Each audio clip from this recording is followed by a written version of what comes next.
കൂടുതൽ വാർത്തകളും വീഡിയോകളും കാണാൻ ഈ ചാനൽ സബ്സ്ക്രൈബ് ചെയ്യുക. കൂടെ ബെൽ ബട്ടൺ അമർത്തുക.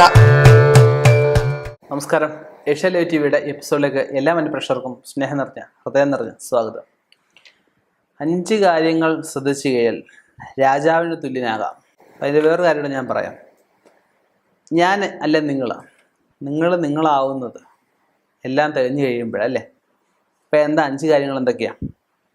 ഒന്നാമത്തേത് നല്ല ഒരു കുടുംബം, രണ്ടാമത് നല്ല ഒരു ഭാര്യ, മൂന്നാമത്തേത് നല്ല മക്കൾ, നാലാമത്തേത് അവനവന് നല്ലൊരു വ്യക്തിത്വം, അഞ്ചാമത്തേത് നല്ല തൊഴിലും നല്ല സമ്പാദ്യവും.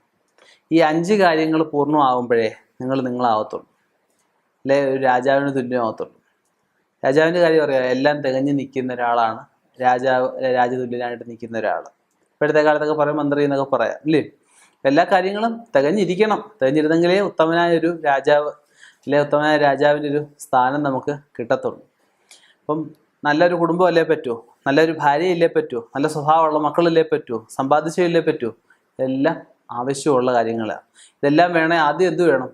ചൊട്ടയിലെ ശീലം ചുടല വരെ എന്നാണ്.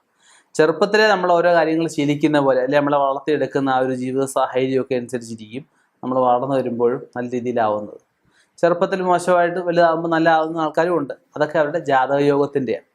ജാതകത്തിൽ പറഞ്ഞിരിക്കും ഇത്ര വയസ്സ് കഴിഞ്ഞിട്ട് ഉയർച്ച പറഞ്ഞിട്ടുള്ള ആ വയസ്സ് കഴിഞ്ഞിട്ട് നടക്കത്തുള്ളൂ. അപ്പം നമ്മുടെ തലേവരെയാണ് ജാതകം എന്ന് പറഞ്ഞു കഴിഞ്ഞാൽ. അപ്പോൾ ആ ജാതകത്തിൽ പറഞ്ഞിരിക്കുന്ന കാര്യങ്ങൾ നമുക്ക് തീർച്ചയായിട്ടും സംഭവിക്കുന്ന കാര്യങ്ങൾ തന്നെ. വളരെ ചെറുപ്പത്തിലെ കുട്ടികളുടെ ജാതകം എഴുതി അതിന് വേണ്ടുന്ന കാര്യങ്ങൾ, ജാതകദോഷങ്ങൾക്ക് വേണ്ടുന്ന, ഭാഗ്യദോഷങ്ങൾക്ക് വേണ്ടുന്ന, ചിലപ്പോൾ നല്ല ഭാര്യയെ കിട്ടാൻ യോഗം കാണത്തില്ല, ചിലപ്പോൾ വിവാഹയോഗം കാണത്തില്ല. ഇതിനൊക്കെയുള്ള പരിഹാരം ചെറുപ്പത്തിലെ ജാതകം എഴുതി പരിശോധിക്കണം. പരിശോധിച്ച് അതിനുള്ള പ്രതിവിധികൾ ചെയ്ത് മുന്നോട്ട് പോയി കഴിഞ്ഞാൽ ഈ പറഞ്ഞ 5 കാര്യവും നമുക്ക് നേടിയെടുക്കാവുന്നുള്ളതേ ഉള്ളൂ. നേടിയെടുക്കാൻ പറ്റാത്തതായിട്ടൊന്നും തന്നെയില്ല. കുടുംബദേവത, ദേശദേവത പ്രീതി വരുത്തുക, മറ്റ് ആചാര രീതികളൊന്നും തന്നെ കുറവുകളോ പിഴവുകളോ കൂടാതെ മുന്നോട്ട് പോവുക. തീർച്ചയായിട്ടും ജീവിത വിജയം നേടാനാവും. ഇനിയും ഇതുപോലെയുള്ള വ്യത്യസ്തമായ വിഷയങ്ങളുമായി കണ്ടുമുട്ടാം. നിർത്തുന്നു. നന്ദി, നമസ്കാരം.